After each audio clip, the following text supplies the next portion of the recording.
जय श्री कृष्ण। मित्रों नमस्कार। आपका हार्दिक अभिनंदन है हमारे YouTube चैनल आत्मसृजन में।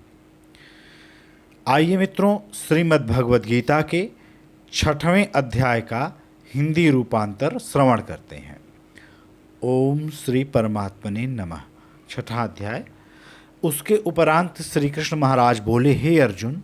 जो पुरुष कर्म के फल को न चाहता हुआ करने योग्य कर्म करता है वह सन्यासी और योगी है, और केवल अग्नि को त्यागने वाला सन्यासी योगी नहीं है, तथा केवल क्रियाओं को त्यागने वाला भी सन्यासी योगी नहीं है। इसलिए हे अर्जुन, जिसको सन्यास ऐसा कहते हैं उसी को तू योग जान, क्योंकि संकल्पों को न त्यागने वाला कोई भी पुरुष योगी नहीं होता। समत्व बुद्धि रूप योग में आरूढ़ होने की इच्छा वाले मननशील पुरुष के लिए योग की प्राप्ति में निष्काम भाव से कर्म करना ही हेतु कहा है, और योगारूढ़ हो जाने पर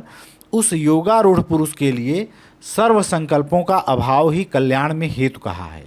जिस काल में न तो इंद्रियों के भोगों में आसक्त होता है तथा न कर्मों में ही आसक्त होता है, उस काल में सर्व संकल्पों का त्यागी पुरुष योगारूढ़ कहा जाता है। यह योगारूढ़ता कल्याण में हेतु कही है। इसलिए मनुष्य को चाहिए कि वह अपने द्वारा अपना संसार समुद्र से उद्धार करे और अपने आत्मा को अधोगति में न पहुँचावे, क्योंकि यह जीवात्मा आप ही तो अपना मित्र है और आप ही अपना शत्रु है, अर्थात और कोई दूसरा शत्रु या मित्र नहीं है। उस जीवात्मा का तो वह आप ही मित्र है कि जिस जीवात्मा द्वारा मन और इंद्रियों सहित शरीर जीता हुआ है, और जिसके द्वारा मन और इंद्रियों सहित शरीर नहीं जीता गया है उसका वह आप ही शत्रु के सदृश शत्रुता में बरतता है। हे अर्जुन, सर्दी गर्मी और सुख दुखादिकों में तथा मान और अपमान में जिसके अंतःकरण की वृत्तियां अच्छी प्रकार शांत हैं अर्थात विकार रहित हैं, ऐसे स्वाधीन आत्मा वाले पुरुष के ज्ञान में सच्चिदानंद घन परमात्मा सम्यक प्रकार से स्थित है, अर्थात उसके ज्ञान में परमात्मा के सिवा अन्य कुछ है ही नहीं। ज्ञान विज्ञान से तृप्त है अंतःकरण जिसका, तथा विकार रहित है स्थिति जिसकी, और अच्छी प्रकार जीती हुई हैं इंद्रियां जिसकी, तथा समान है मिट्टी पत्थर और सुवर्ण जिसके, वह योगी युक्त अर्थात भगवत की प्राप्ति वाला है। ऐसे कहा जाता है, जो पुरुष सुहृद मित्र वैरी उदासीन मध्यस्थ द्वेषी और बंधुगुणों में भी तथा धर्मात्माओं में और पापियों में भी समान भाव वाला है वह अति श्रेष्ठ है। इसलिए उचित है कि जिसका मन और इंद्रियों सहित शरीर जीता हुआ है, ऐसा वासना रहित और संग्रह रहित योगी अकेला ही एकांत स्थान में स्थित हुआ निरंतर आत्मा को परमेश्वर के ध्यान में लगावे। शुद्ध भूमि में कुशा मृगशाला और वस्त्र हैं ऊपरोपर जिसके, ऐसे अपने आसन को न अति ऊंचा और न अति नीचा स्थिर स्थापन करके और उस आसन पर बैठकर तथा मन को एकाग्र करके चित्त और इंद्रियों की क्रियाओं को वश में किया हुआ अंतःकरण की शुद्धि के लिए योग का अभ्यास करे। उसकी विधि इस प्रकार है कि काया सिर और ग्रीवा को समान और अचल धारण किए हुए दृढ़ होकर अपनी नासिका के अग्रभाग को देखकर अन्य दिशाओं को न देखता हुआ और ब्रह्मचर्य के व्रत में स्थित रहता हुआ भय रहित तथा अच्छी प्रकार शांत अंतःकरण वाला और सावधान होकर मन को वश में करके मेरे में लगे हुए चित्त वाला और मेरे परायण हुआ स्थित हुए। इस प्रकार आत्मा को निरंतर परमेश्वर के स्वरूप में लगाता हुआ स्वाधीन मन वाला योगी मेरे में स्थित रूप परमानंद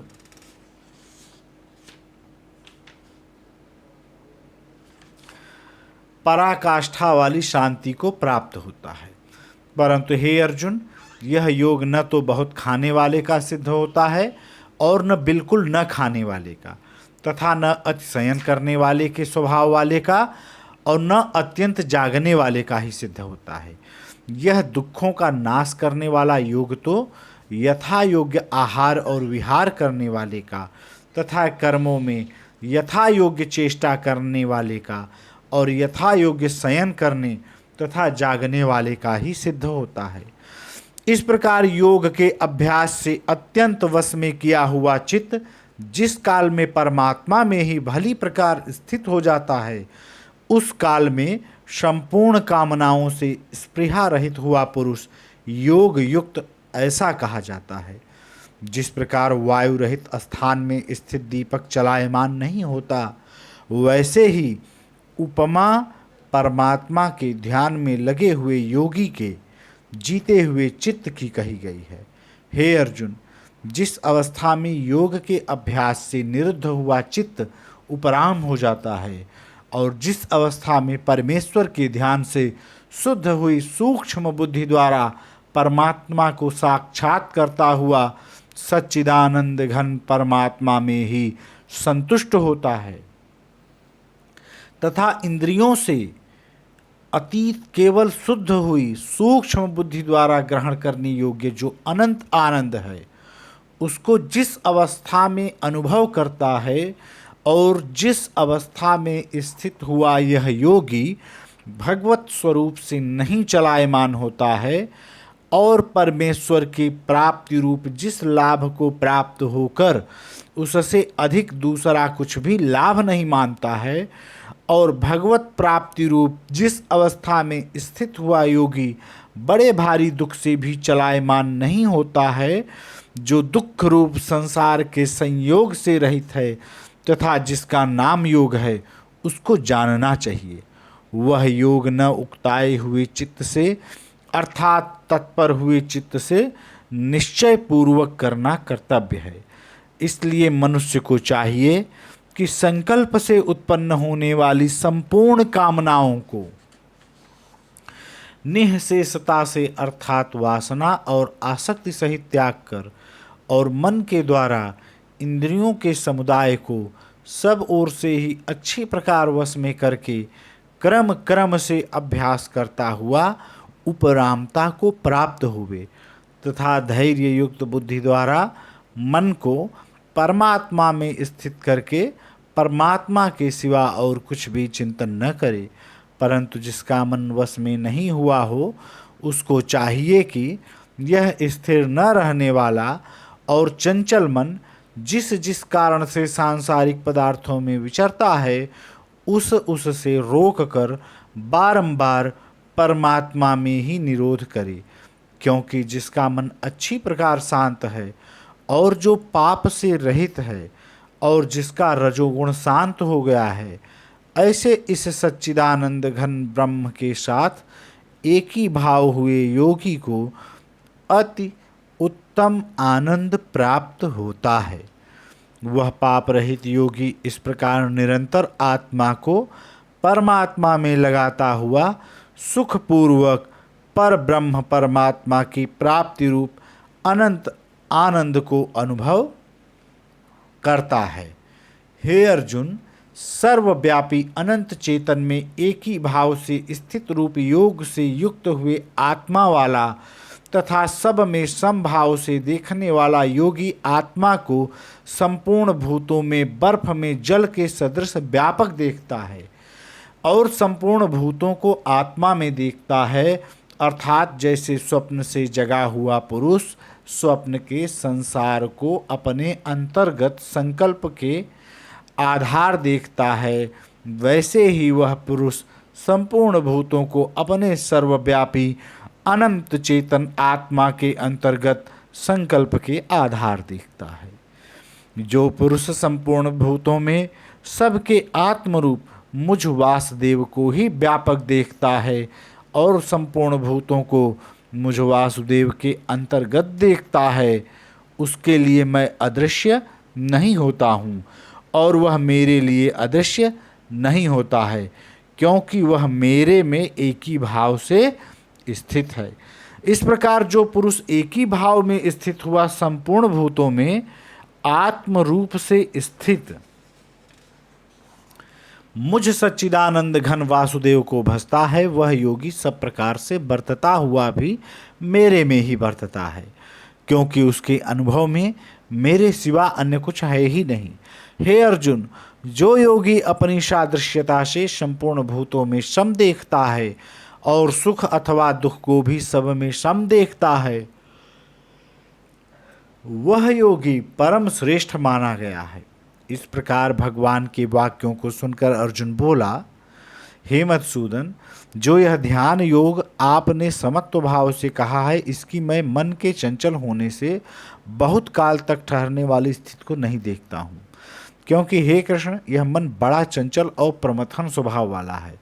तथा बड़ा दृढ़ और बलवान है, इसलिए इसका वश में करना मैं वायु की भांति अति दुष्कर मानता हूँ।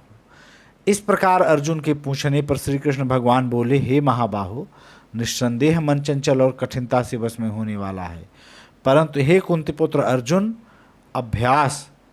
अर्थात स्थिति के लिए बारंबार यत्न करने से और वैराग्य से वश में होता है। इसलिए इसको अवश्य वश में करना चाहिए, क्योंकि मन को वश में न करने वाले पुरुष द्वारा योग दुष्प्राप्य है, अर्थात प्राप्त होना कठिन है, और स्वाधीन मन वाले प्रयत्नशील पुरुष द्वारा साधन करने से प्राप्त होना सहज है। यह मेरा मत है। इस पर अर्जुन बोले, हे कृष्ण, योग से चलायमान हो गया है मन जिसका, ऐसा शिथिल यत्न वाला श्रद्धायुक्त पुरुष योग की सिद्धि को अर्थात भगवत साक्षात्कारता को न प्राप्त होकर किस गति को प्राप्त होता है? हे महाबाहो, क्या वह भगवत प्राप्त के मार्ग में मोहित हुआ आश्रय रहित पुरुष छिन्न भिन्न बादल की भांति दोनों ओर से अर्थात भगवत प्राप्ति और सांसारिक भोगों से भ्रष्ट हुआ नष्ट तो नहीं हो जाता?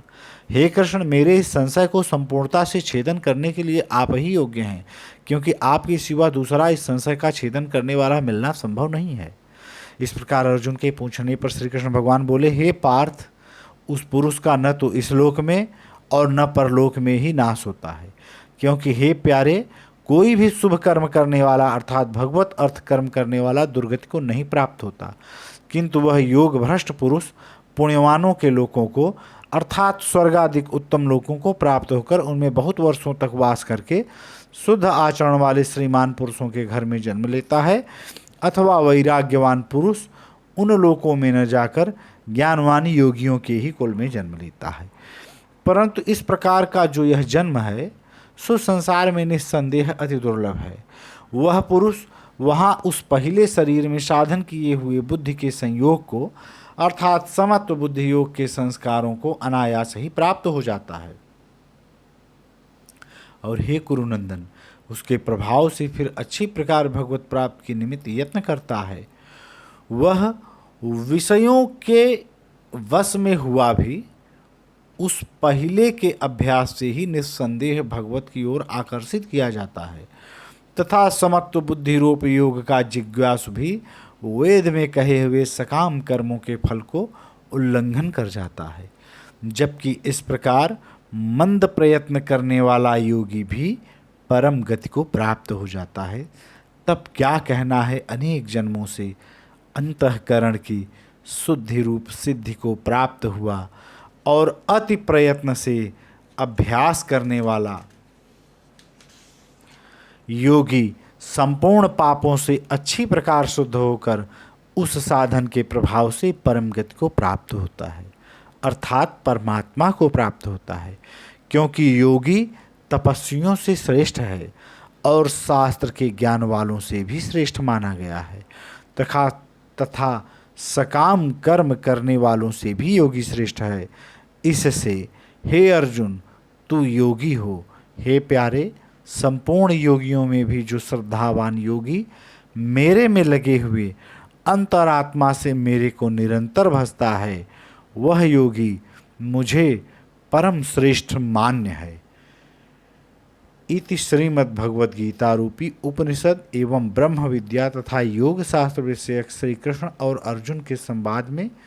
आत्म संयम योग नामक 6ठा अध्याय। जय श्री कृष्ण। कृष्णं वंदे जगद्गुरुम्।